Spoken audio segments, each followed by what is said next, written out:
rumah Pak RT dan hadir juga di sini tokoh-tokoh masyarakat di Padang Sarai, Ketua LPM dan Mama ada di semua. Kami dari Sultan Ormas kemarin yang bikin video, kita ingin dengarkan langsung keterangan Pak RT. Kita sudah dengarkan langsung tadi, kita ingin beliau menjelaskan, mengkanter isu negatif yang beredar di media sosial cukup liar sehingga menjatuhkan marwah Sumatera Barat. Mohon keterangan Pak RT bagaimana sebenarnya Pak RT tentang hal ini. Singkat padat Pak RT. Terima kasih. Assalamualaikum warahmatullahi wabarakatuh. Terima kasih Bapak-bapak karena kita diberi waktu. Tapi sebelum kita menyampaikan apa dari permintaan atau pertanyaan dari Bapak tadi, kita perkenalkan diri.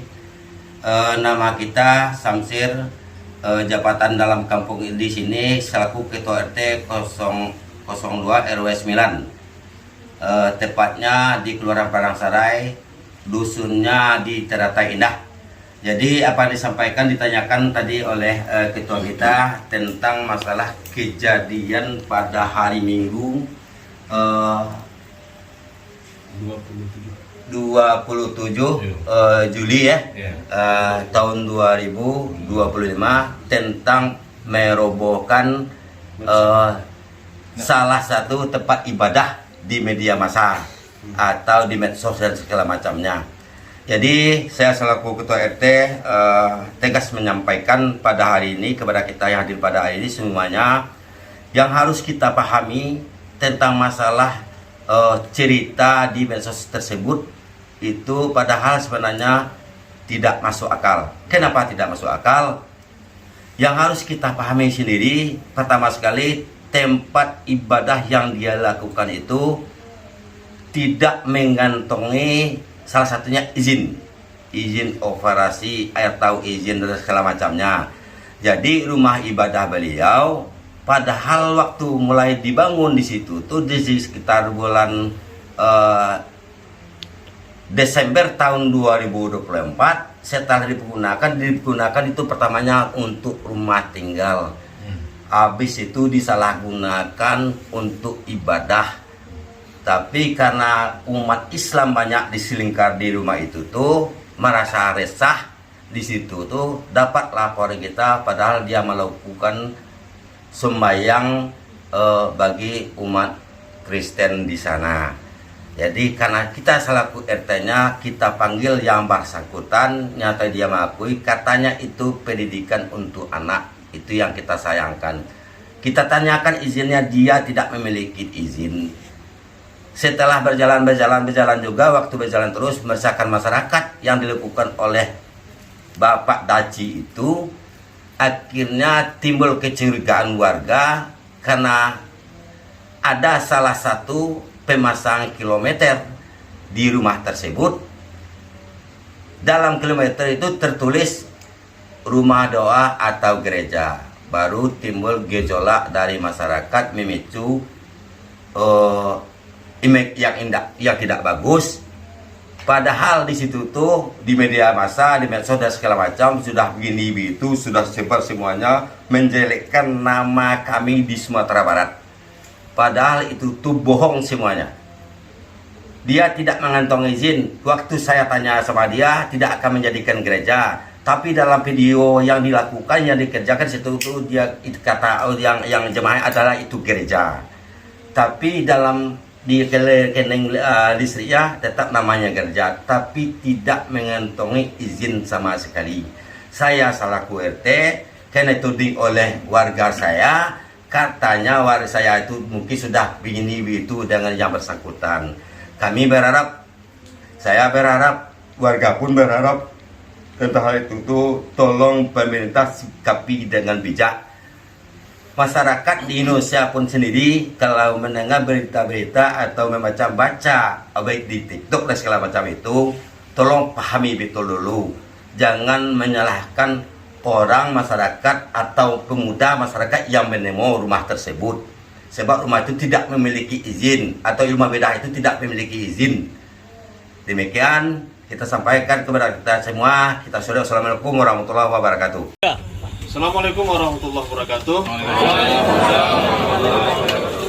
Kami dari Kesatuan Ormas Kota Padang hari ini membersamai warga yang tadi sedang berkumpul terkait menyelesaikan, menolong, menyatukan rasa karena ada 5 orang lagi saudara kita yang masih di Polresta terkait dengan kasus kemarin. Ada insiden disebabkan provokator dari pihak jemaatnya Pak Daci yang mengatakan sebaiknya perang saja Kristen dengan Islam. Ini memancing sekali sehingga respek dari 5 orang saudara kita di sini memukul fasilitas kaca, pagar dan lain-lain. Tidak ada memukul orang satupun. Ya betul Pak ya? Ya. Tidak memukul orang, tidak menyenggol anak-anak, dan tidak ada bersikap lebih dari itu. Hanya respek otomatis ya karena terpancing itu saja.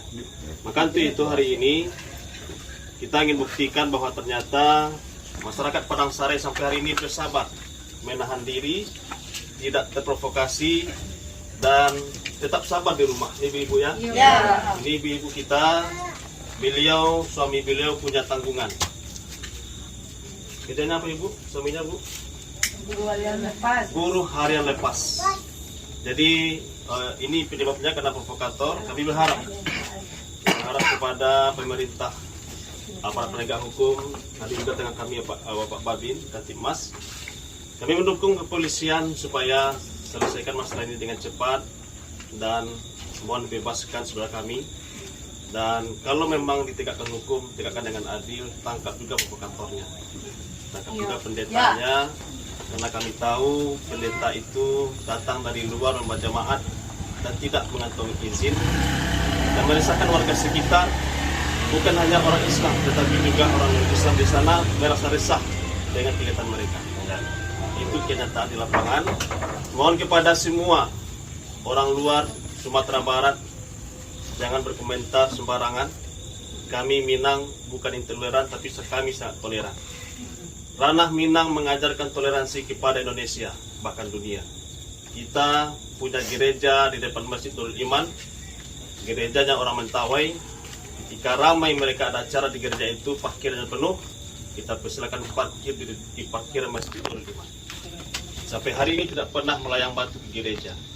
Ini hanya murni karena terpancing oleh provokator yang hendak bikin keruh di negeri kami Padang Sare, Kota Padang, Sumatera Barat, anak Minang. Kepada orang-orang Minang di luar sana, tolong dibantu, bantu orang kampung awak. Mereka terfitnah, mereka terlalu dibuli. Bantu kami, bantu mereka, sanak-sanak awak. Mereka tidak bersalah, hanya terpancing emosi saat.